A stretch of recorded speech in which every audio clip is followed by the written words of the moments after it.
Success isn't about what you can add, it's about what you can subtract.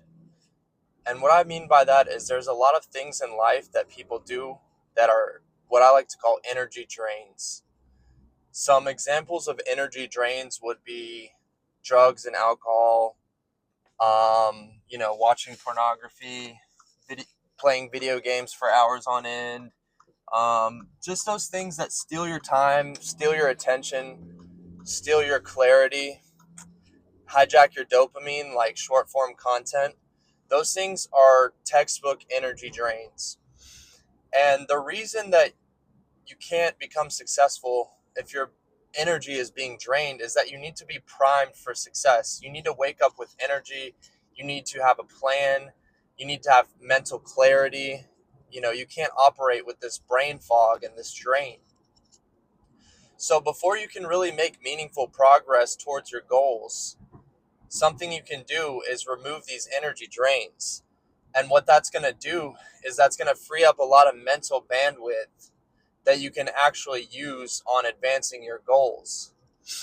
So, what does this look like? A good strategy would be to delete all scrolling apps off your phone. Delete the Instagram app, delete YouTube if you need to. For me, I have to keep YouTube because I post on YouTube, but I try my absolute best not to wander over to YouTube Shorts because it's nothing but an energy drain. Another thing that can drain your energy is having a bad circle around you. One thing I've noticed is it's literally better to be alone than it is to be around low quality people who will drag you down.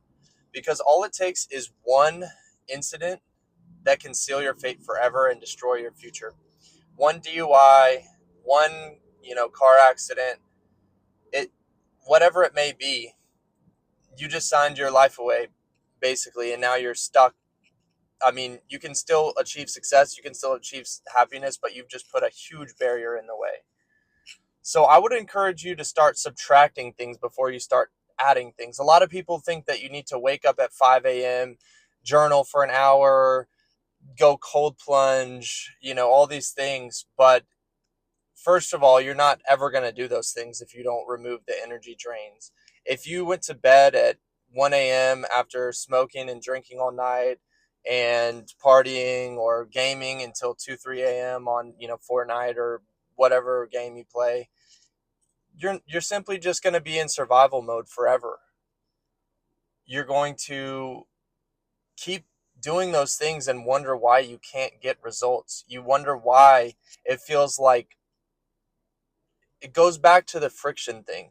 You wonder why there's so much friction when it comes time to do the things that you want to do. I don't think ideas or just having an idea of what you want, I don't think anyone has a problem with that. Most people, if they really thought about it, they could think of one meaningful project to work on that would actually make their life better if they really thought about it.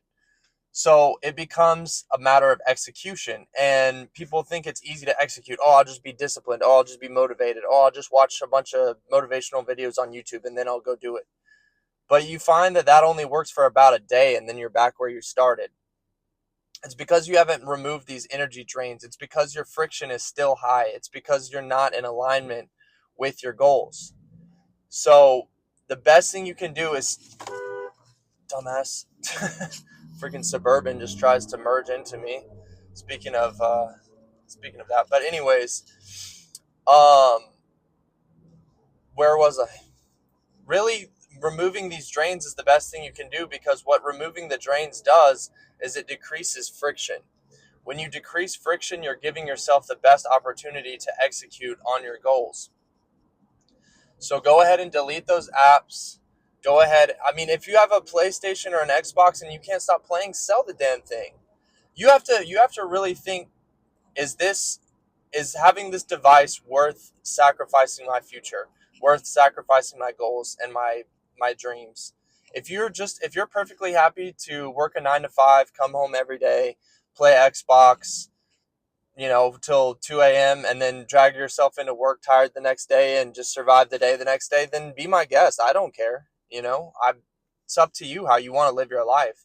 But what the people I want to talk to are the people that have a vision for their life. They have a goal for their life. They know they're meant for more. Ever since I was a kid, I felt like I was meant for more. But the world has a way of dragging you down. The world has a way of making you feel less than. The world has a way of making you feel like you're average or you're below average. That's just the nature of the world, but you have to stay true to your vision. You have to stay true to yourself, and you have to remember who you are and who you want to become. So if there's something, you know what you need to remove. You know what you need to remove. You just won't do it because you're scared, because it's comfortable, because it's a function of your current identity, which is not the identity that's going to get you to where you want to go. One of the biggest revelations I had when I started improving myself is that you don't make you don't make progress without sacrifice. People think that they can have it all. People think that they can play video games all night, they can smoke weed and still be a millionaire. They think they can just do a trading course online and suddenly they're working an hour a day and they're making millions. It doesn't work like that. You have to sacrifice. You have to ruthlessly cut out those things out of your life. If you love video games, but you know you're meant for something more, then sell the damn thing. If you have a girlfriend or you have a group of friends that, you don't want to be alone, you don't want to be lonely, you want to feel included, but, you know, they're making their them being in your life is a net negative. It's bringing you down. It's pulling you towards things that are not what you see for yourself, things that are not aligned with your vision. Then you have to cut them off, and do not care if they're upset by it. Don't care if their feelings are hurt, because at the end of the day, it's just you. When things go wrong, everyone will turn their back on you, everyone will leave you. The only person you're left with is you. So why would you sacrifice your future? Why would you sacrifice your dreams for people who wouldn't even stand by you in your time of need? It's ridiculous. But people are just so attached to what they're comfortable with. People are so scared to cut things out that they'll just stay in that stagnant place forever. It's really depressing to see. And I've seen it so many times with these hometown, people I know, acquaintances. This is where I'm from in Georgia. The pretty common life track is, graduate high school, you go to college, either get a useless degree or you fail out, you come back to your hometown, get a couple DUIs, get a girl pregnant, stay running with the same crowd you've always ran with, and live out the rest of your lives making 50K a year and having a, screaming kids and wife that doesn't respect you. I know I've talked about this before, but I mean, to me, that is truly my idea of hell.